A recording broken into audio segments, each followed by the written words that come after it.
Assalamualaikum warahmatullahi wabarakatuh. Perkenalkan, nama saya Didi Sofian, NIM 2289190044, Prodi Pendidikan Seni Pertunjukan FKIP Untirta.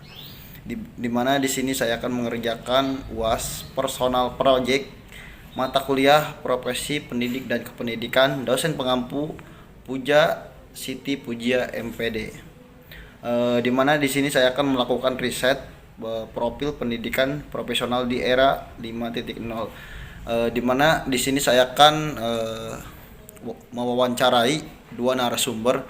Yang pertama Dr. Haji Beni SSN MSI selaku Kabid Kebudayaan Kabupaten Serang, dan yang kedua Farhan Pahreja SPD selaku Guru Seni Budaya. Di mana videonya itu akan berbentuk wawancara yang seperti podcast ya gitu, sharing-sharing karena saya sendirian gitu tuh ya. Jadi videonya pakai kamera depan. Oke, langsung saja ke wawancaranya. Enggak ada sih.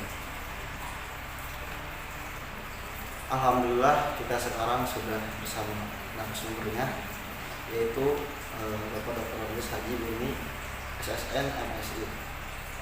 Untuk mempersingkat waktu langsung saja ke pertanyaannya ya.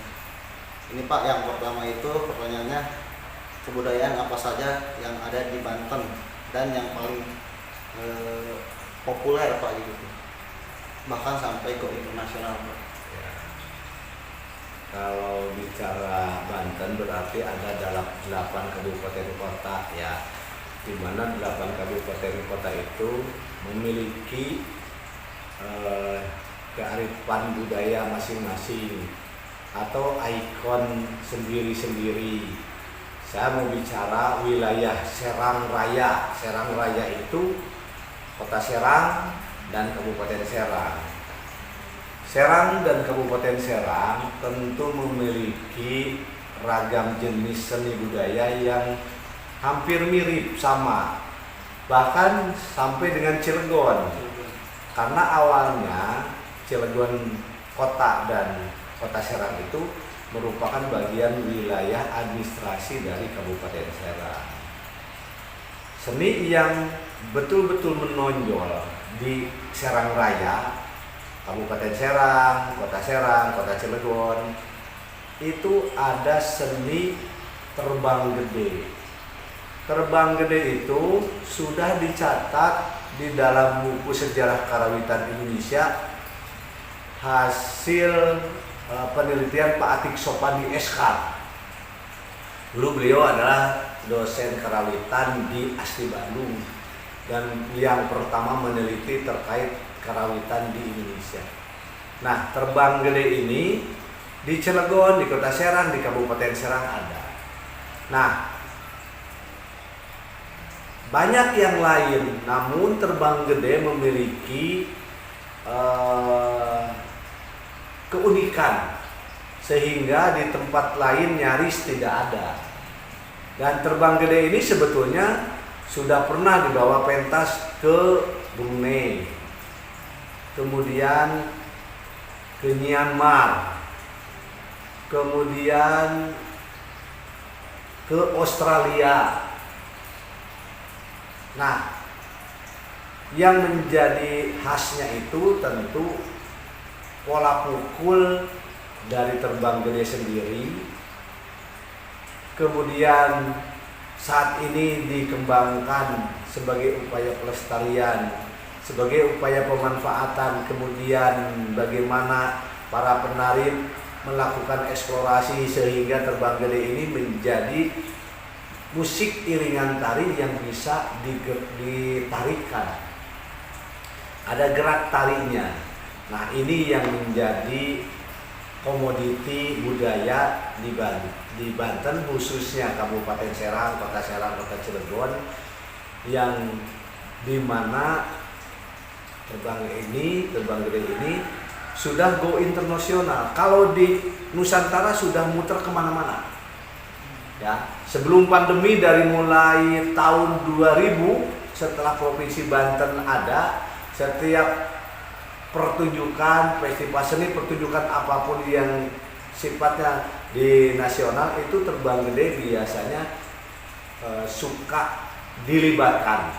Walaupun tidak utuh Terbang Gedenya, tetapi motif musiknya itu masuk dalam garapannya. Nah, Cilegon juga sekarang memiliki musik pantun bambu. Nah, ini Cilegon sebagai upaya pengembangan. Kemudian pantun bambu ini pun di Cilegon sudah ditetapkan di SK wali kotanya. Terbang Gede juga sudah di SK kan oleh Bupati Serang. Kemudian kita bicara ke Pandeglang. Pandeglang itu kita tahu memiliki kearifan lokal atau ciri khasnya itu adalah rampak beduk. Rampak beduk itu pun sama, sudah go internasional, sudah pernah pentas di Belanda di acara Tong Tong Fair, dibawa oleh timnya, bahkan sudah 2 kali kalau tidak salah. Yang kedua kali itu saya terlibat sebagai pelaku seninya untuk pentas ke Belanda. Rampak bedung, apakah awalnya seperti saat ini? Tidak, ini juga pengembangan sama, kreasi baru bagaimana mengembangkan seni budaya tersebut.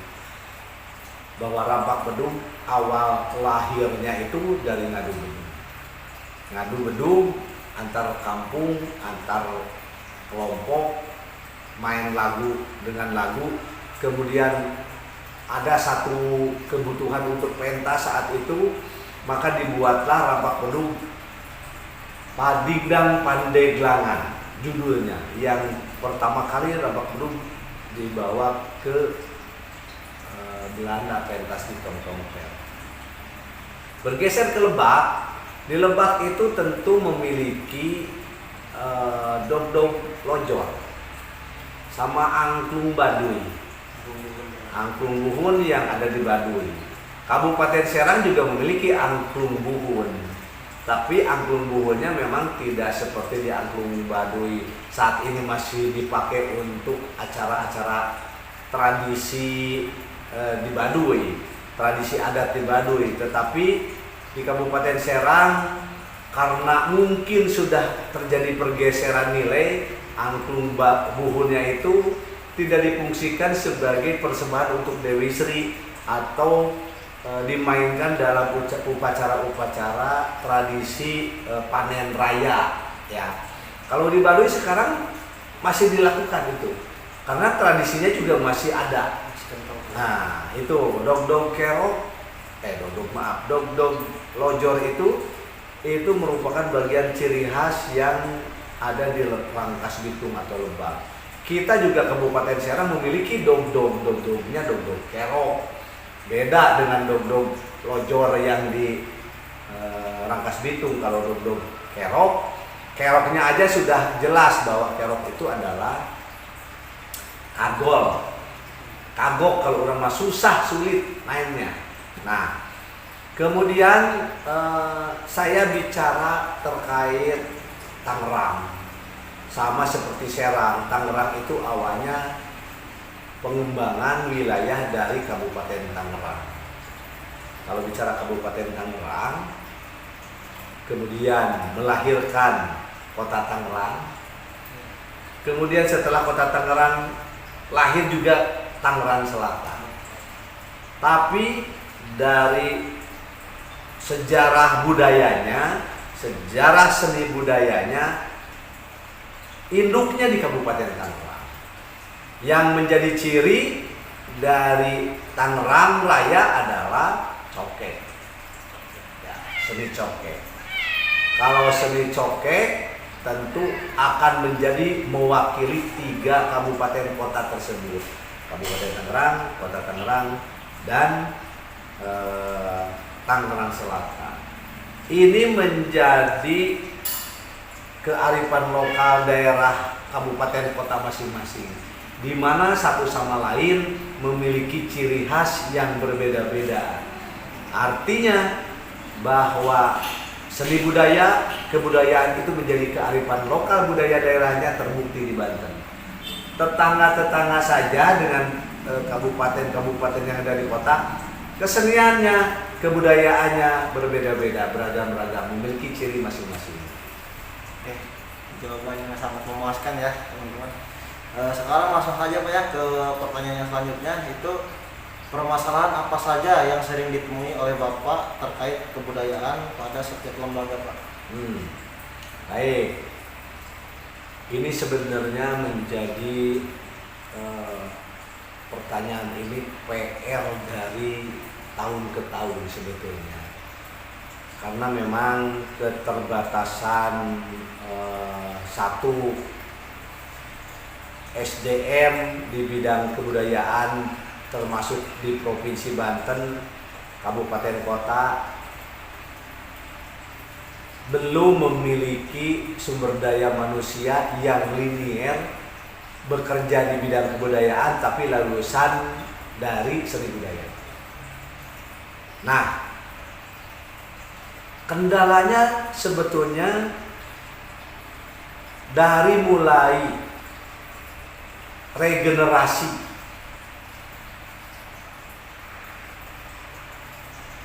pemain beluk di Kecamatan Bandung, Kabupaten Serang.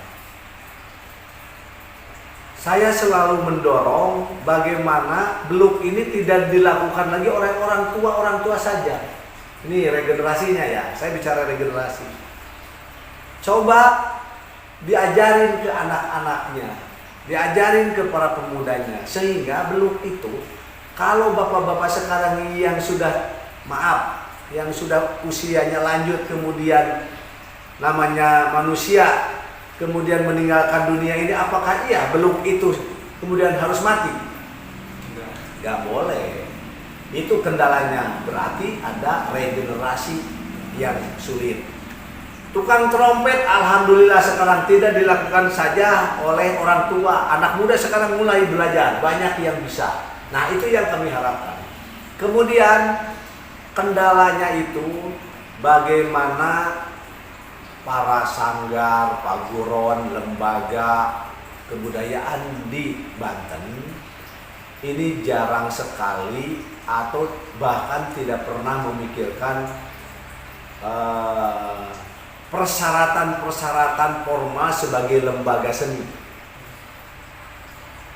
Ada lembaga seni saat ini harus memiliki akte notaris, kemudian tercatat di Kemenkumham, kemudian ada didaftarkan juga di Sospol kabupaten kota masing-masing.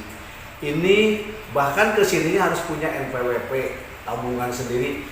Ini menjadi bagian persyaratan bagaimana sanggar, paguron, lembaga seni tersebut bisa mengikuti sistem keuangan pembayaran honor. Sekarang pemerintah daerah kalau melakukan kegiatan-kegiatan pentas-pentas itu tidak bisa cash, harus melalui transfer, berarti harus punya rekening. Dibuka rekening atas nama sanggar itu harus punya akte notaris. Nah, itu yang kedua dari sisi kelembagaan formal untuk persyaratannya.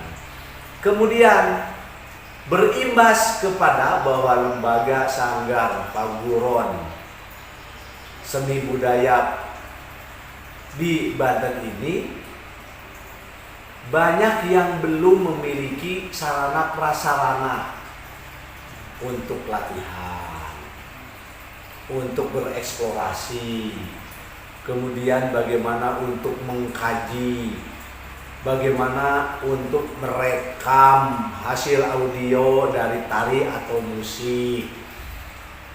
Di Banten mungkin baru beberapa sanggar yang memiliki sarana itu, tetapi yang lainnya kebanyakan tidak memiliki. Bahkan latihannya pun ikut di sekolah orang lain.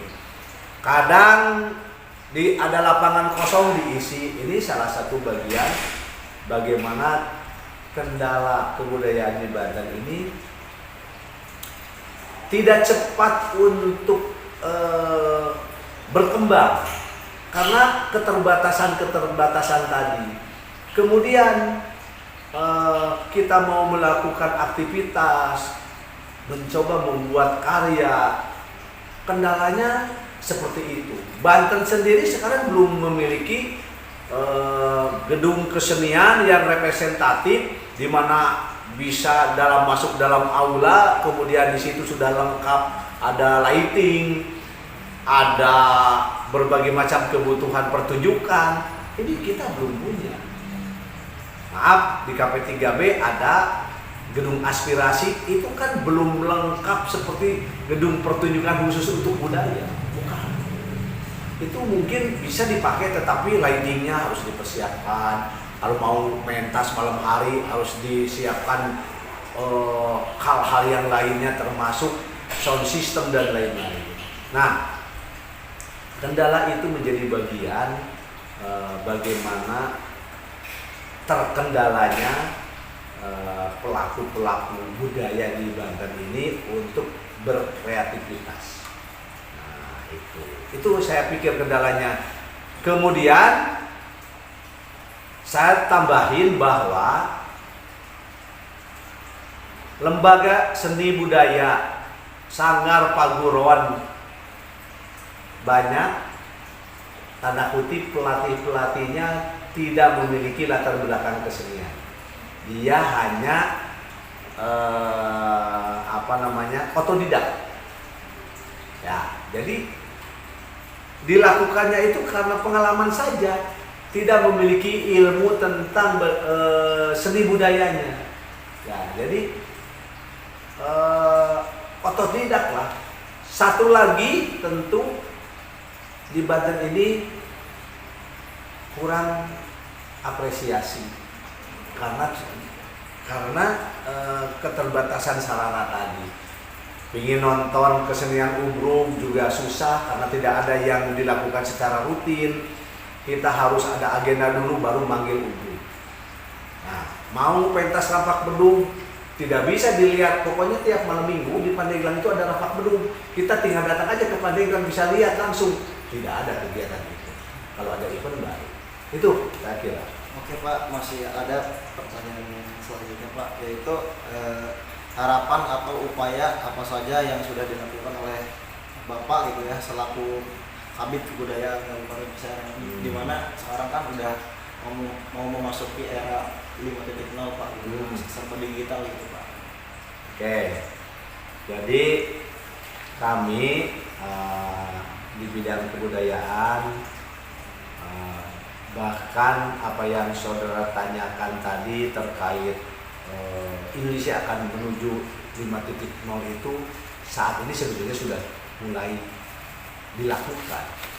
Apalagi kemarin kita tahu pelaksanaan festival dan lain-lainnya itu virtual melalui online. Artinya kalau sudah bicara itu, apapun kebutuhan virtual online itu tentu harus menjadi bagian yang disiapkan sebaik mungkin. Nah, upaya kami tentu kalau di bidang kebudayaan tidak seperti makan cabai. Karena menuju 5.0 itu tidak hanya butuh persiapan untuk IT-nya saja atau kelengkapan untuk informatikanya saja, komunikasinya saja bukan, tetapi di bagian penataan kekuatan, di bagian pembinaan dalam rangka kebutuhan seni pertunjukannya, kebutuhan materinya, itu perlu kami lakukan persiapan itu. Kalau saya sendiri bicara di bidang kebudayaan Kabupaten Serang, kami bagaimana terus mencoba memberikan pembinaan kepada lembaga seni, paguron, sanggar. Satu dari sisi manajemen untuk pengelolaan lembaga ini kami lakukan pembinaan setiap tahun untuk para ketua atau pengurus lembaga tersebut, lembaga seni tersebut. Itu bagaimana upaya kami, tentu bagaimana para pimpinan lembaga seni budaya ini bisa memahami, karena kita paham bahwa para pimpinan lembaga seni ini bahkan mungkin hanya turun-temurun dari orang tuanya, dari akinya, dari mbahnya, bahwa saya kawarisan ya jadi mimpin pangguron, padahal tidak pernah tahu bagaimana ngurus pangguron ini, ngurus sanggar ini, dia tidak pernah tahu, hanya turun-temurun saja. Tuh ayat seni ubrung terus kena kudidinya. Sementara bagaimana kita mengelola keuangan kalau ada pentas. Kadang sekarang yang saya tahu, yang saya pernah ngobrol dengan para pangguron itu, pokoknya dapat dihabisin, bagi-bagiin, bek. Nah, itu kan juga salah. Bagaimana menyiapkan untuk kebutuhan, contoh beli kostum, kebutuhan untuk operasional. Nah ini. Kemudian bagaimana mempersiapkan kelengkapan dari lembaga seni budayanya tersebut. Kelengkapan apa? Ya, sekarang dalam era menuju 5.0 itu harus punya akte notaris, harus punya Kemenkumham. Kemudian alat-alat yang diperlukan untuk sebuah seni pertunjukan digital itu seperti apa? Boro-boro mau, kan di Banten belum ada studio rekaman yang luar biasa yang bisa membuat seni pertunjukan itu luar biasa hebat, bisa bersaing dengan DKI, bisa kan Bandung, kita belum memiliki. Nah, ini juga perlu dipersiapkan anggarannya.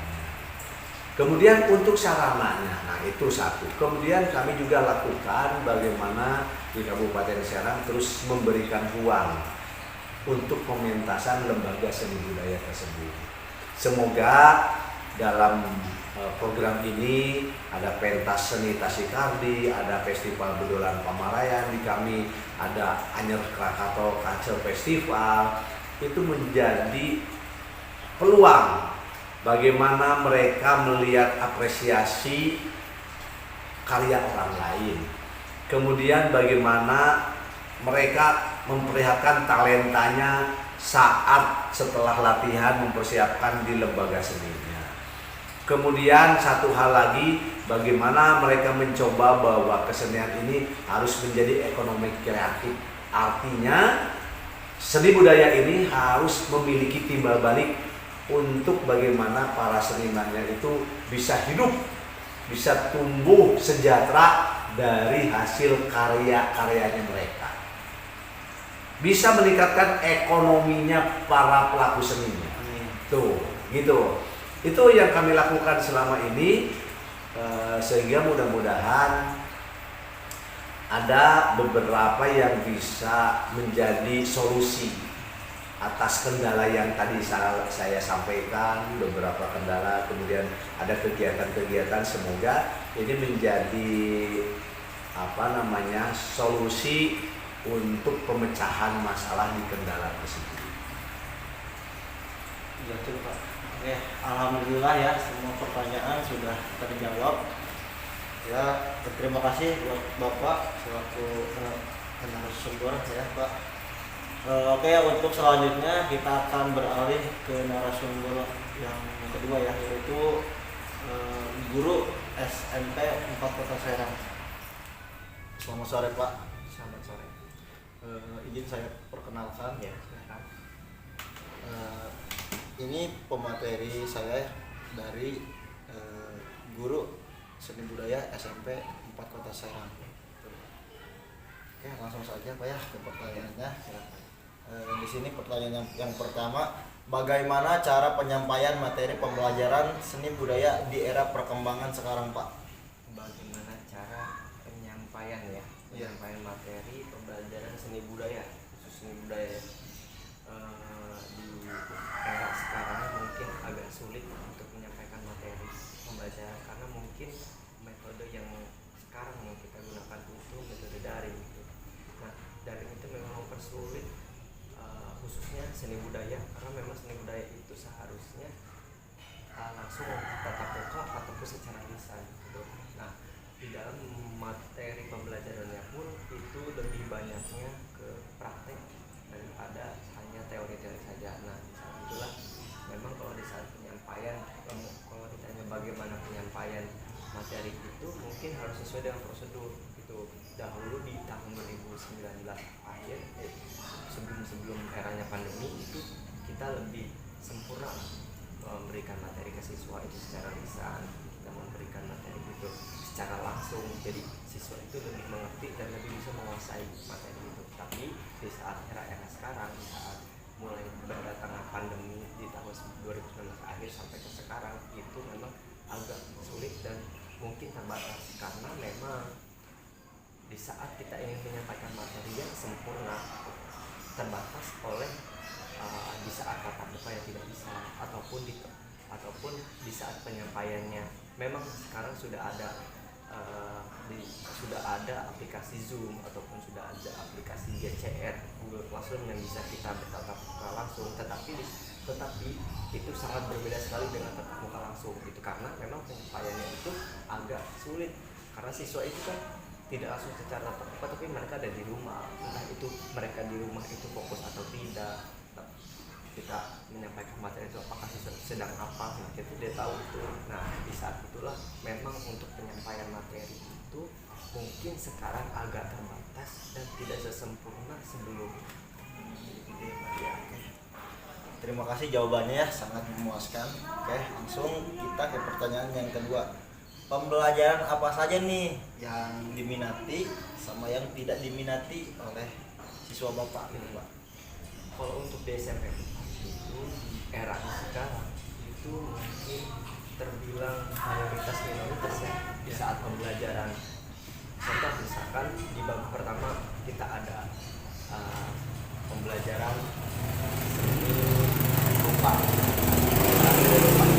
Memang itu siswa itu ada yang punya basic ataupun ada yang mereka punya hobi untuk ngelukis, itu mereka lebih support sama kita, mereka lebih bisa bertanya sama kita, Bapak ini bagaimana Pak ya itu, walaupun memang secara via online gitu di saat kita nge-zoom ataupun di saat di luar pembelajaran WA ataupun WhatsApp saya sendiri secara pribadi personal menanyakan Bapak ini seperti apa ya, ini seperti apa ya. Ada juga yang mungkin kasarnya istilah sekarangnya sebodoh amat di saat saya yaudah Pak saya nggak bisa Pak, saya mau seadanya aja nih, gambar saya cuma segini bisanya. Ada yang seperti itu, ada yang cuma hanya bisa Bapak saya ini aja, Bapak saya ini aja. Misal ada lagi yang lebih dari Bapak ini bagusnya seperti apa ya. Jadi di saat itu setiap berjalan materi bab 1, materi bab 2, materi bab 3 itu ada beberapa siswa yang mungkin tidak sesuai dengan hobinya dan ada juga yang sesuai dengan hobinya. Di saat sekarang kemarin saya memberikan materi di bab 3 itu dengan lagu solo. Nah itu ada beberapa yang mungkin Bapak nyanyi saya bagus atau enggak. Nah itu ditanyakan secara personal gitu.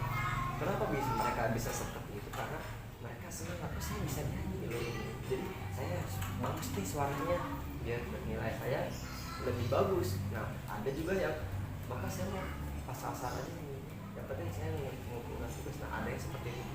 Jadi mayoritas minoritas memang ada, mungkin ada beberapa yang suka, ada beberapa juga yang tidak. Seperti itu. Oke ya, pertanyaan yang kedua sudah dijawab, sangat memuaskan juga ya. Oke, kita langsung ke pertanyaan yang ketiga nih ya. Setelah kita mengetahui kesulitan yang telah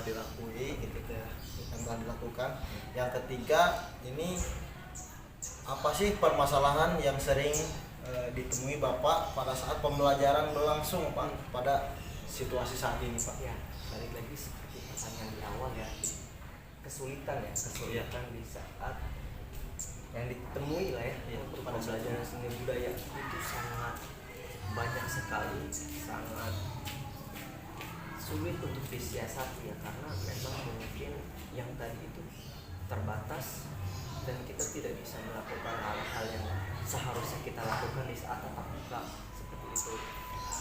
Ya bagaimanapun kita ingin memberikan materi, ya kita harus tetap berjalan, pendidikan harus tetap berjalan bagaimanapun itu situasi, bagaimanapun itu prasarana dan sarana seperti apapun itu, pendidikan harus tetap berjalan. Maka dari itu mungkin untuk permasalahan yang ditemui itu ya, di saat penyampaian materinya mungkin terbatas, tidak sesempurna sebelumnya, karena memang mungkin kita hanya memberi